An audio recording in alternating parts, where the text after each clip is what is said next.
ಎಲ್ಲರಿಗೂ ನಮಸ್ಕಾರ. ನಾನು ಗಣೇಶ್ ಪಾಟೀಲ್. ಸ್ನೇಹಿತರೆ, ಇವತ್ತಿನ ಈ ಕ್ಲಾಸ್ನಲ್ಲಿ ನಾವು ಈ code of civil procedure CPC 1908ನ ಆರ್ಡರ್ 9ನ ರೂಲ್ 6ನಿಂದ ಉಳಿದ ರೂಲ್ಸ್ಗಳನ್ನು ನಾವು ಇವತ್ತು ಸ್ಟಡಿ ಮಾಡೋಣ. ಈಗಾಗಲೇ ನಾವು ರೂಲ್ 5ನವರೆಗೆ ಸ್ಟಡಿ ಮಾಡಿದ್ದೀವಿ. ಮುಂದೆ ಉಳಿದ ರೂಲ್ಸ್ಗಳನ್ನು ನಾವು ಸ್ಟಡಿ ಮಾಡೋಣ.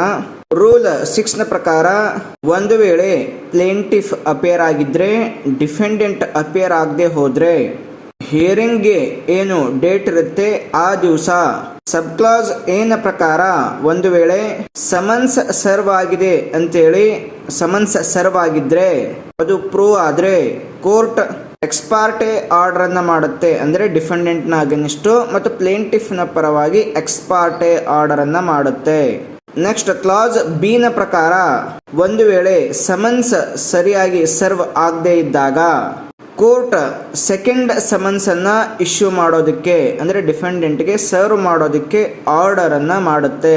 ನೆಕ್ಸ್ಟ್ ಸಬ್ ಕ್ಲಾಸ್ ಸಿ ನ ಪ್ರಕಾರ ಒಂದು ವೇಳೆ ಡಿಫೆಂಡೆಂಟ್ಗೆ ಸಮನ್ಸ್ ಸರಿಯಾದ ಸಮಯದಲ್ಲಿ ಸರ್ವ್ ಆಗದೆ ಇದ್ದಾಗ, ಆ ಕಾರಣಕ್ಕಾಗಿ ಆತ ಅಪೇರ್ ಆಗದೆ ಇದ್ದಾಗ ಆಗ ಕೋರ್ಟ್ ಆ ಹಿಯರಿಂಗ್ ಅನ್ನ ಪೋಸ್ಟ್ಪೋನ್ ಮಾಡುತ್ತೆ, ಫ್ಯೂಚರ್ ಡೇಗೆ ಪೋಸ್ಟ್ಪೋನ್ ಮಾಡುತ್ತೆ.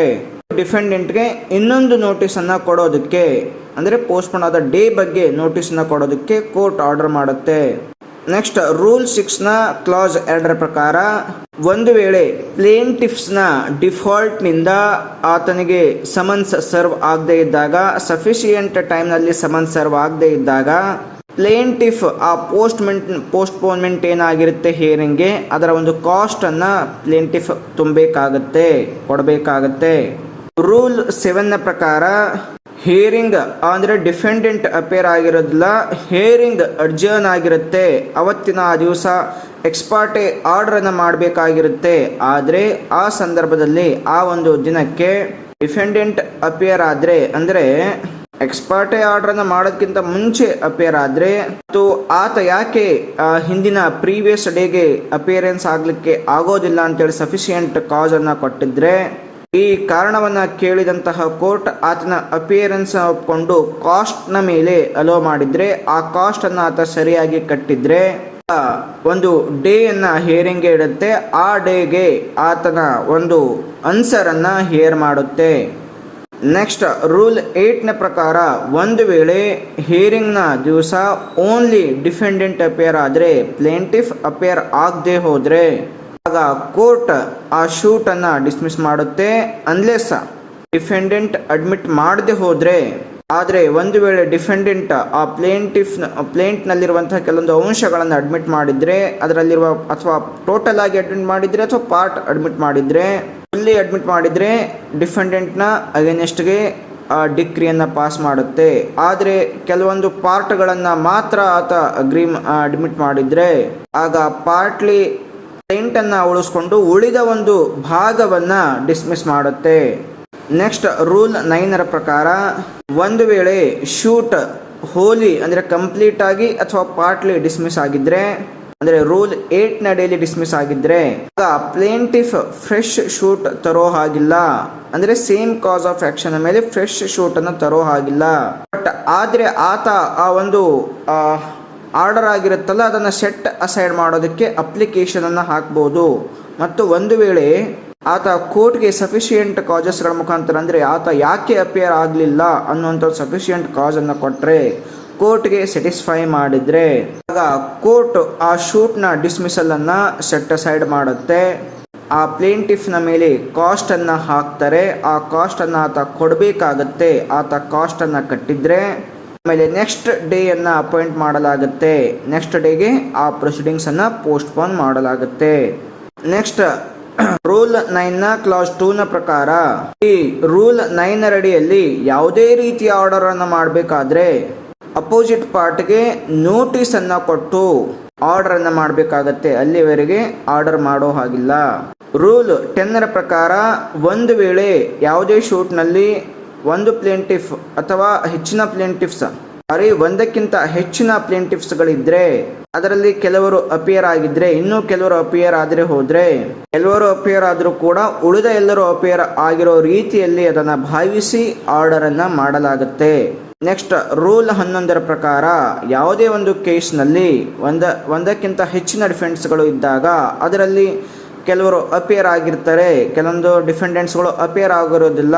ಆದರೆ ಏನಾದರೂ ಆರ್ಡರ್ ಮಾಡಬೇಕಾಗಿದ್ರೆ ಅಥವಾ ಜಜ್ಮೆಂಟ್ ಮಾಡಬೇಕಾಗಿದ್ರೆ ಎಲ್ಲ ಡಿಫೆಂಡ್ಸ್ಗಳು ಪ್ರೆಸೆಂಟ್ ಆಗಿದ್ರೆ ಅಂತ ತಿಳ್ಕೊಂಡು ಜಜ್ಮೆಂಟನ್ನು ಮಾಡ್ಬೋದು, ಅಂದರೆ ಭಾವಿಸಿ ಜಜ್ಮೆಂಟನ್ನು ಅಥವಾ ಆರ್ಡರನ್ನು ಪಾಸ್ ಮಾಡ್ಬೋದು. ನೆಕ್ಸ್ಟ್ ರೂಲ್ 12 ಪ್ರಕಾರ ಒಂದು ವೇಳೆ ಪ್ಲೇಂಟಿಫ್ ಆಗಿರ್ಬೋದು ಅಥವಾ ಡಿಫೆಂಡೆಂಟ್ ಆಗಿರ್ಬೋದು, ಆತ ಕೋರ್ಟ್ನ ಎದುರುಗಡೆ ಇನ್ ಪರ್ಸನ್ ಅಪಿಯರೆನ್ಸ್ ಆಗೋದಕ್ಕೆ ಆರ್ಡರ್ ಮಾಡಿರ್ಬೋದು, ಆದರೆ ಆತ ಅವತ್ತು ಅಪಿಯರ್ ಆಗಿರೋದಿಲ್ಲ.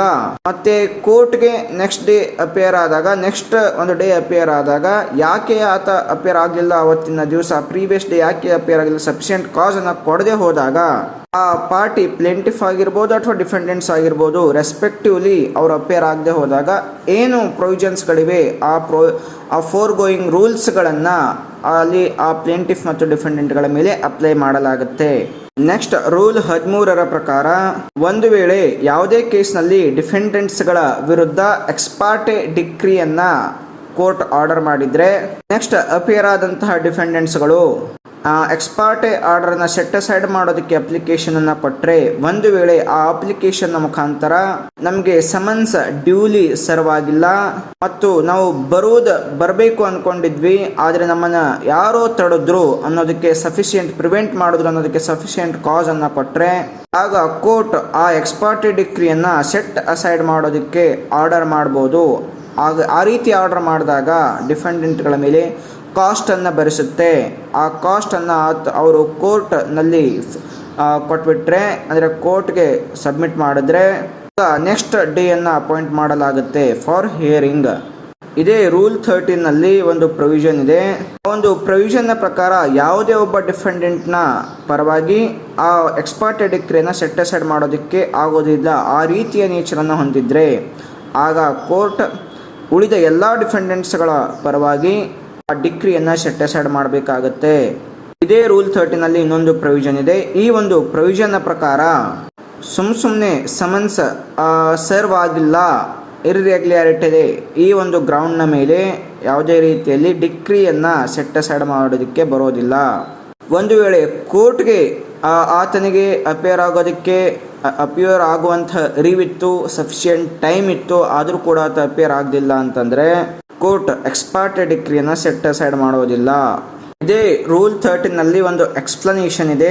ಆ ಎಕ್ಸ್ಪ್ಲನೇಷನ್ನ ಪ್ರಕಾರ ಒಂದು ವೇಳೆ ಈ ಎಕ್ಸ್ಪಾರ್ಟೆ ಡಿಕ್ರಿನ ಅಗೇನೆಸ್ಟ್ಗೆ ಅಪೀಲ್ಗೆ ಹೋಗಿದ್ದಾಗ ಅಲ್ಲಿ ಅಪೀಲ್ ಏನಾದರೂ ಅಪೆಲೆಂಟ್ ವಿತ್ಡ್ರಾ ಮಾಡೋ ಆಧಾರದ ಮೇಲೆ ಹೊರತುಪಡಿಸಿ ಉಳಿದ ಯಾವುದೇ ಒಂದು ಗ್ರೌಂಡ್ನ ಮೇಲೆ ಅದು ಡಿಸ್ಪೋಸ್ ಆಗಿದ್ರೆ, ಆಗ ಆ ಕೋರ್ಟ್ ಎಕ್ಸ್ಪಾರ್ಟೆ ಡಿಕ್ರಿಯನ್ನು ಸೆಟ್ ಅಸೈಡ್ ಮಾಡೋದಕ್ಕೆ ಕೊಡುವಂತಹ ಅಪ್ಲಿಕೇಶನನ್ನು ತೆಗೆದುಕೊಳ್ಳೋದಿಲ್ಲ. ನೆಕ್ಸ್ಟ್ ರೂಲ್ 14ನ ಪ್ರಕಾರ ಒಂದು ವೇಳೆ ಎಕ್ಸ್ಪಾರ್ಟೆ ಡಿಕ್ರಿನ ಸೆಟ್ ಅಸೈಡ್ ಮಾಡೋದಕ್ಕೆ ಅಪ್ಲಿಕೇಶನ್ ಬಂದಾಗ ಆ ಅಪ್ಲಿಕೇಶನ್ನ ಬೇಸಿಸ್ನ ಮೇಲೆ ನೇರವಾಗಿ ಎಕ್ಸ್ಪಾರ್ಟೆ ಡಿಕ್ರಿಯನ್ನು ಸೆಟ್ ಅಸೈಡ್ ಮಾಡೋದಕ್ಕೆ ಬರೋದಿಲ್ಲ. ಅಪ್ಲಿಕೇಶನ್ ವಿರುದ್ಧ ಅಪೋಸಿಟ್ ಪಾರ್ಟಿಗೆ ನೋಟಿಸ್ ಅನ್ನು ಕೊಡಬೇಕಾಗುತ್ತೆ. ಆಗ ಆ ಅಪ್ಲಿಕೇಶನ್ ಮೇಲೆ ಹಿಯರಿಂಗ್ ಆದಾಗ ಮಾತ್ರ ಆ ಎಕ್ಸ್ಪಾರ್ಟೆ ಡಿಕ್ರಿಯನ್ನು ಸೆಟ್ ಅಸೈಡ್ ಮಾಡಬಹುದು. ಇದನ್ನ ಈ ರೂಲ್ 14 ಹೇಳುತ್ತೆ. ಸ್ನೇಹಿತರೆ, ಇದು ಕಂಪ್ಲೀಟ್ ಆಗಿ ಆರ್ಡರ್ 9 ಅನ್ನ ಸ್ಟಡಿ ಮಾಡಿದ್ವಿ. ಎಲ್ಲ 14 ರೂಲ್ಸ್ಗಳನ್ನು ನಾವು ಸ್ಟಡಿ ಮಾಡಿದ್ವಿ. ನೆಕ್ಸ್ಟ್ ಕ್ಲಾಸ್ನಲ್ಲಿ ಇನ್ನೊಂದು ಆರ್ಡರ್ ಬಗ್ಗೆ ಡಿಸ್ಕಸ್ ಮಾಡೋಣ. ಎಲ್ಲರಿಗೂ ನಮಸ್ಕಾರ.